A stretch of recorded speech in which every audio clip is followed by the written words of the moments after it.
ओम शांति। 4 मई 2025 की अव्यक्त मुरली से विशेष महावाक्य परमात्मा के। तो आइए जानते हैं कि परमात्मा ने क्या विशेष महावाक्य दिया है। पहला पॉइंट है, दिल से मेरा बाबा कहो और सर्व अविनाशी खजानों के मालिक बन बेफिक्र बादशाह बनो। अर्थात दिल में दिलाराम के स्नेह में लवलीन की रेखा देख रहे हैं, हाथों में सदा सर्व खजानों की संपन्नता की रेखा देख रहे हो। जब आप सच्चे मन से कहते हो मेरा बाबा, तो आपके हाथों में सर्व खजानों की संपन्नता की रेखा अपने आप दिखाई देती है। आपके अंतर्मन की खुशी अपने आप स्पष्ट करती है कि आपने सच में परमात्मा को अपना सच्चा साथी बना लिया है। जब हमारे पाँव में हर कदम में पदम की रेखा देखते हो आप, तो आपको अपने आप इस बात का अनुभव होता है कि हमें तो स्वयं परमात्मा ने चुना है। आपके हर कदम से आपको ऐसा अनुभव होगा कि परमात्मा मेरे लिए फूल बिछा रहे हैं रास्ते में। आपका भाग्य बहुत सुंदर बन रहा है। ऐसा श्रेष्ठ भाग्य सारे कल्प में किसी का नहीं होता, जो आप बच्चों को इस संगम युग में भाग्य प्राप्त हुआ है। ऐसा अपना भाग्य अनुभव करते हो आप बच्चे।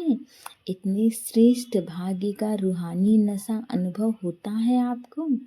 दिल में स्वतः गीत बजता रहे, वह मेरा भाग्य, वह मेरे परमात्मा। जब आप इस तरह से अपने आप को अनुभव करते हो, तो आप दिलाराम परमात्मा के अविनाशी खजानों के मालिक बन जाते हो। हमें अपने इस श्रेष्ठ भाग्य का रूहानी नशा अनुभव होना चाहिए।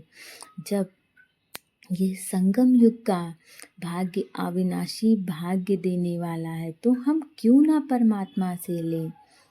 माना कि संगम युग में जो हमें परमात्मा भाग्य ज्ञान सब कुछ प्राप्त करवा रहे हैं, वो कभी नाश नहीं होने वाला है। अविनाशी भाव द्वारा अविनाशी भाग्य प्राप्त हुआ है, लेकिन प्राप्त इस संगम युग पर होता है। इसीलिए ये संगम युग बहुत विशेष युग है। इस संगम युग पर ही अनुभूति करते हो। ये विशेष संगम युग की प्राप्ति अति श्रेष्ठ है। तो ऐसे श्रेष्ठ के भाग्य का अनुभव सदा इमर्ज रहता है आपको, या कभी मर्ज कभी इमर्ज रहता है। आपको चेक करनी है कि क्या हम ऐसा अनुभव करते हैं, और पुरुषार्थ क्या। इतने बड़े भाग्य की प्राप्ति के लिए पुरुषार्थ कितना सहज हुआ। यदि हमारा भाग्य इतना सुंदर बन रहा है, तो सिर्फ दिल से जाना माना और अपना बनाया। किसे? मेरे बाबा को। दिल से पहचाना मैंने कि मैं बाबा का और बाबा मेरा। मेरा मानना, जब आप स्वयं परमात्मा को मेरा मान लेते हो, तो आप उसके खजानों के अधिकारी बन जाते हो। जब आप सच्चे मन से सब कुछ परमात्मा को समर्पित कर देते हो, तो आप स्वयं बेफिक्र बादशाह बन जाते हो। आपका घर, व्यापार, बिजनेस जो भी कुछ है, वो सब कुछ आप परमात्मा को समर्पित कर दो, तो आपको किसी भी बात की चिंता करने की आवश्यकता ही नहीं रहेगी। सब कुछ बाबा संभाल लेगा। और जितना आप मेरा मेरा इस संसार की चीज़ों को करते रहोगे, आप उतना ज़्यादा आपका मोह बंधा रहेगा। आप परमात्मा को समर्पित ही नहीं कर पाओगे। तो यदि आप परमात्मा को समर्पित करना चाहते हो, तो सब कुछ बाबा को दे दो। बाबा आप जानिए, आप संभालिए, मैं तो केवल मीडिएटर हूँ। मुझे मिला है तो मैं आपको अपना मालिक बनाकर सब कुछ सौंप रहा हूँ। मैं केवल करने आया हूँ।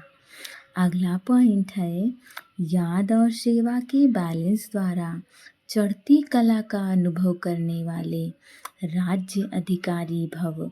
अर्थात याद और सेवा का बैलेंस है तो हर कदम में चढ़ती कला का अनुभव करते रहेंगे। हर संकल्प में सेवा हो तो व्यर्थ से छूट जाएंगे। सेवा जीवन का एक अंग बन जाए, जैसे शरीर में अब सब अंग जरूरी है, वैसे ब्राह्मण जीवन का विशेष अंग सेवा है। बहुत सेवा का चांस मिलना, स्थान मिलना, संग मिलना, यह भी भाग्य की निशानी है। तो घबराना नहीं है कि हर बार मुझे ही करना पड़ता है। ऐसी सेवा का गोल्डन चांस लेने वाले ही राज्य अधिकारी बनते हैं। तो आपको सबसे पहले याद और सेवा में बैलेंस बढ़ाना होगा। आपको ऐसा नहीं कि आप सेवा ही सेवा करते जा रहे हो, आप योग नहीं कर रहे हो। आप परमात्मा का हर कार्य करिए, परंतु उसकी याद में करिए, उसे समर्पित करके करिए, तो आपके याद और सेवा का बैलेंस बना रहेगा और आपको अपने हर कार्य में चढ़ती कला का अनुभव होगा, क्योंकि केवल आप परमात्मा की याद में कार्य नहीं कर रहे हैं, अपितु आपका जीवन प्रतिदिन सफलता की ऊंचाइयों को छुएगा, क्योंकि आप परमात्मा के बताए हुए रास्ते का अनुसरण कर रहे हैं। और यदि आपने परमात्मा के बताए हुए रास्ते का अनुसरण किया है, तो हर उस आत्मा की सफलता निश्चित है जिसने परमात्मा की उंगली पकड़ रखी है। उसका उत्तरदायित्व तो फिर परमात्मा का हो जाता है, हम बच्चों का नहीं होता है। तो जब ऐसे बाबा मिले हैं, तो सब कुछ उन्हें समर्पित करके केवल उनके द्वारा बताए हुए रास्ते पर चलना हमारा काम में है। जब हम इस तरह कार्य करते हैं तो हम राज्य अधिकारी अपने आप बनते हैं। हमें सतयुग की राजाई स्वतः प्राप्त होती है। आपको स्वयं अनुभव होगा कि हाँ विशेष है, मुझे अनुभूति होती है कि मुझे चीज़ें अलग से मिलती हैं।